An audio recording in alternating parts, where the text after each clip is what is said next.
Hello everyone. तो आज हम बात करेंगे कि है ना, कम्युनिकेशन क्यों जरूरी है लाइफ में। क्योंकि कम्युनिकेशन अगर नहीं हो अच्छे से तो हम लोग है ना किसी भी फील्ड में सक्सेसफुल नहीं ही बन सकते। हो सकता है कि हम लोगों के पास स्किल्स डेवलप हो जाए, हम लोग टैलेंटेड कहला जाए, मगर success is going to be very much hard if we are not in the good lap of the communication। तो जरा देखते हैं कि कम्युनिकेशन के को हम लोग कैसे इफेक्टिव बना सकते हैं। तो जैसे ही अगर हम लोग कम्युनिकेशन पे बात करते हैं तो हम लोग इवेड कर जाते हैं, बचना चाहते हैं सेल्फ मास्टरी से। सेल्फ मास्टरी होता क्या है कि जब हम अपने माइंड को कंट्रोल करना सीख जाते हैं, अपने एक्शन को कंट्रोल करना सीख जाते हैं, अपने इमोशन को, और अपने मेडिटेटिव माइंड को या अपने डिसर्निंग माइंड को। तो अगर हम स्किल्स डेवलपमेंट पे डायरेक्ट फोकस करें और देखें कि सिर्फ कम्युनिकेशन हम लोग कैरी फॉरवर्ड कर सकते हैं on the basis of just skills, तो सूनर और लेटर लाइफ में हम लोग देखेंगे कि कम्युनिकेशन इफेक्टिव तो है मगर ये एक तरह का एम्प्टीनेस आपके अंदर क्रिएट कर देगा। आप फील करोगे कि there is a bottleneck that you are hitting, और लाइफ में आप लेथार्जिक फील करोगे, कॉन्फिडेंस लेवल डाउन हो जाएगा और आप फील करोगे कि भाई मेरे पास स्किल तो है बहुत सारे मगर लगता है दुनिया ही गलत है, सिर्फ टैलेंटेड लोगों की कदर ही नहीं, जो कि ऐसा नहीं है। तो सबसे पहले मैं आपको हिदायत दूंगा कि आप है ना सेल्फ मास्टरी प्रोग्राम में आओ और सबसे पहले अनलॉक करो अपने ब्रेन के पावर को, डिसर्निंग माइंड की कैपेबिलिटी को, how the effort is going to influence you, emotion को कैसे कंट्रोल में रखो, और मेडिटेशन को कैसे अपने लाइफ का पार्ट बना दो, जिससे है ना आपका जो ईगो है वो चेक रहेगा और जो आपका रियल आइडेंटिटी है वो सरफेस पे रहेगा। तो रियल आइडेंटिटी जब आपका प्ले करता है गेम ऑफ लाइफ को, तो आप अपने गेम ऑफ लाइफ को फ्रिक्शनलेसली हाईएस्ट लेवल पे प्ले कर सकते हैं। तो ये सीक्रेट है।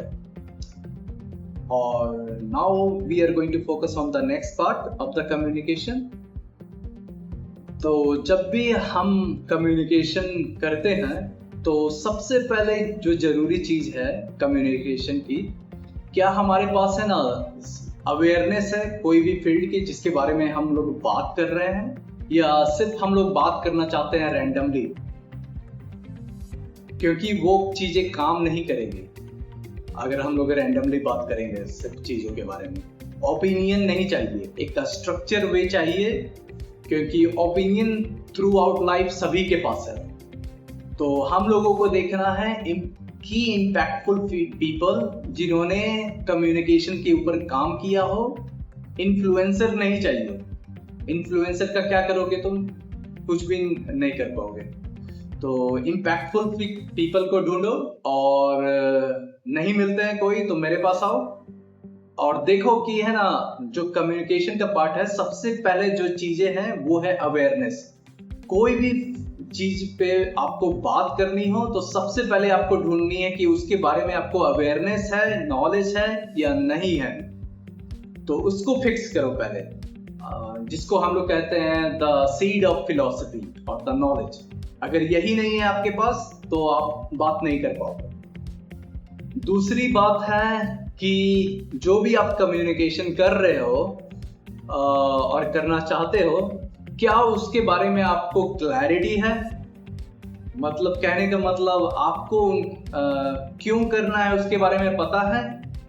अगर क्यों करना है उसके बारे में आपको पता है तो आप देखो कि उसके नेक्स्ट पार्ट पे कि आपको उसके ट्रेड ऑफ के बारे में पता है, अपॉर्चुनिटी कॉस्ट के बारे में पता है, अगर आप ये काम नहीं कर पाओगे तो इसका कंसिक्वेंसेस क्या आपकी लाइफ में पड़ेगा, या फिर जो काम कर रहे हो या जो रोल प्ले कर रहे हो आप किसी ऑफिस में या पर्सनल लाइफ में या रिलेशनशिप में, तो क्या इम्पैक्ट डालेगा। अगर ये सारी चीजें आपको नहीं पता है तो आप है ना कम्युनिकेशन नहीं करोगे।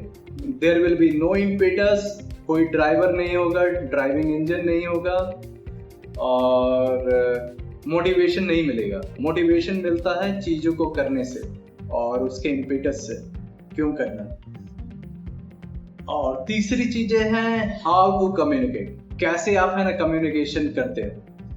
तो जैसे ये देखो कि मैं बात कर रहा हूँ, ऐसे मैं बात कर रहा हूँ और मैंने शरीर झुका लिया है और ऐसे बात कर रहा हूँ और कैप नीचे करके बात कर रहा हूँ। तो ये एक तरह का डिफिडेंस की निशानी है, मतलब कॉन्फिडेंस लैकिंग की निशानी है। तो आपको करना क्या है, बॉडी लैंग्वेज पे काम करना है। ये एक दिन में नहीं होगा मगर जरूर होगा अगर आप करोगे तो धीरे धीरे ट्राई करो। और कहीं भी किसी भी पोजीशन में रहो तो आपको ऐसा नहीं करना है कि पूरा बॉडी बिल्डर ही बन जाना है, कि हमेशा कॉन्फिडेंट ही दिखना। अपना एक है ना बॉडी लैंग्वेज पैटर्न होता है जो नेचुरल है आपका, वो आप है ना धीरे धीरे फिगर आउट करना सीख जाओ। ना पूरा ज्यादा बॉडी इरेक्ट ही रखो, ना पूरा ज्यादा रिलैक्स, बस एक मीडियम पोजीशन है जो आपका बेस्ट है, जो नेचुरल है। और दूसरी बात है पिच की। कैसे आप कम्युनिकेट करते हो ना, जैसे बोलने के लिए आप है ना पिच पे फोकस करो। किसी किसी की है ना वॉइस खुली हुई नहीं रहती है, तो अगर आपकी भी वॉइस में ये प्रॉब्लम है तो आप या तो हेल्प ले सकते हो वोकल कोच की, या तो वोकल कोच अवेलेबल नहीं है तो आप क्या कर सकते हो, खुद से ही प्रैक्टिस करो। कुछ भी छोटी छोटी कमेंट्री देखो, डिबेट देखो, और उसके ऊपर है ना मिरर में बोलना चालू कर दो। मिरर में नहीं बोल पाते हो तो अकेले रूम में कहीं और जाके बोलो, कुछ भी करो। सिंगिंग अगर आपको इंटरेस्ट है तो सिंगिंग ट्राई कर सकते हो, जिससे आपकी है ना वॉइस खुलेगी। और शुरुआत में जब आपकी वॉइस खुलने लगेगी ना तो होगा क्या कि आपकी बड़ा सबमिसिव सी वॉइस निकलेगी। तो उससे घबराना नहीं है और छोड़ के चले मत जाना, उसको रहने देना है, आप वर्क करते जाओ। और जब वो वॉइस निकलने लगी तो उसके बाद आपको क्या करना है कि कोई भी चीज जो आप बोलते हो उसको आप है ना कन्वे करना सीखो कि क्या मैं ये कन्वे अच्छे तरीके से कर पा रहा हूँ लोगों से या नहीं कर पा रहा हूँ, या मेरे में कमी है या उनमें कमी है। तो ये देखना शुरू कर दो। और जब भी आइडियाज आप कन्वे करते हो ना तो रिफ्लेक्ट भी करना शुरू कर दो कि जो मैंने बोला उसका काउंटर पॉइंट भी है आपके पास कि नहीं है। जैसे ही आपने बोला डिस्कशन ओवर हो गया, कॉन्वर्सेशन ओवर हो गया, बाद में 5 मिनट के लिए देखना कि इसको कुछ इम्प्रूव भी किया जा सकता है कि नहीं। सिंपल 5 मिनट का रूल है, उससे ज्यादा सोचने की जरूरत नहीं है। और मैं आगे बताता हूँ कि मेरे पास एक क्लाइंट आई थी और मैंने उनसे कम्युनिकेशन पे बात किया। उनका कम्युनिकेशन बड़ा वीक था और उन्होंने बताया कि कैसे वो रिलेशनशिप में या फैमिली फ्रेंड्स या ऑफिस कल्चर वहाँ वो बोल ही नहीं पाती है। तो मैंने उनसे पूछा कि इसका कारण क्या है, आपने कुछ देखा है अपने अकॉर्डिंग, आपको कुछ नॉलेज है?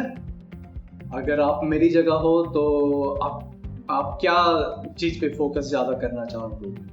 तो उन्होंने बोला कि मेरे अंदर कॉन्फिडेंस ही नहीं है।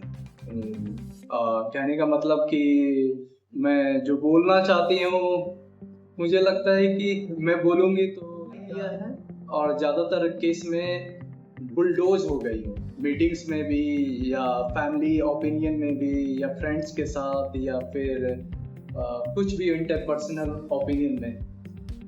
तो मैंने उनके साथ अभी भी काम कर रहा हूँ और उनके साथ मैं सेल्फ मास्टरी के प्रोग्राम के साथ जुड़ा हुआ हूँ और उनके ऊपर काम कर रहा हूँ। We are working together. So अब वो अच्छे तरीके से देख पा रही हैं अपने लाइफ को, बेटर कंट्रोल है उनकी लाइफ पे और जो भी वो करना चाहती हैं वो कर पा रही है। फुल्ली तो नहीं कर पा रही है मगर धीरे धीरे वो कंट्रोल ले रही है। वो बोल रही हैं कि पहले मैं स्ट्रेस हो जाती थी बड़ा इजीली, एंजाइटी मेरे माइंड पे रहता था और तरह तरह का ट्रॉमा था, but right now she can handle the situation in a better way. तो रेजिलियंस उनका डेवलप हो गया है। तो ये एम्प्टी कॉन्फिडेंस नहीं है कि कॉन्फिडेंस पे बात करके, ये कॉन्फिडेंस डेवलप हुआ है अपने ऊपर काम कर। तो ये उनको हेल्प किया। दूसरे लेवल पे मैंने अपने क्लाइंट को हेल्प किया है, वो है डिसीजन साइंस के लेवल पे, टू फिगर आउट आप ये चीजें करना क्यों चाहते हो आप। तो उन्होंने बोला कि मुझे आइडिया नहीं था। तो मैंने उनसे बोला कि देखो, अगर आप कोई भी चीजें आप कन्वे करना चाहते हैं, कोई भी आइडियाज या नॉलेज, तो अगर आप कन्वे नहीं करोगे ना तो इनएक्शन है ना और भी ज्यादा नेगेटिविटी को ब्रीड करेगा। अगर आपको लगता है कि जो आप कहना चाहते हो उससे पॉजिटिव चेंज आएगा और अगर आप नहीं कहते हो और कंट्रीब्यूट नहीं करते हो अपनी कंपनी में, अपने ऑफिस में, अपने रिलेशनशिप में, अपने इंटरपर्सनल रिलेशनशिप में, तो कहीं ना कहीं आप अपने आसपास के वर्ल्ड को नेगेटिविटी में ढकेल रहे हो। तो उन्होंने ये देखा तो उन्होंने बोला ठीक है, मैं कन्वे करूंगी अपनी आइडियाज को, looks like it's a significant reason.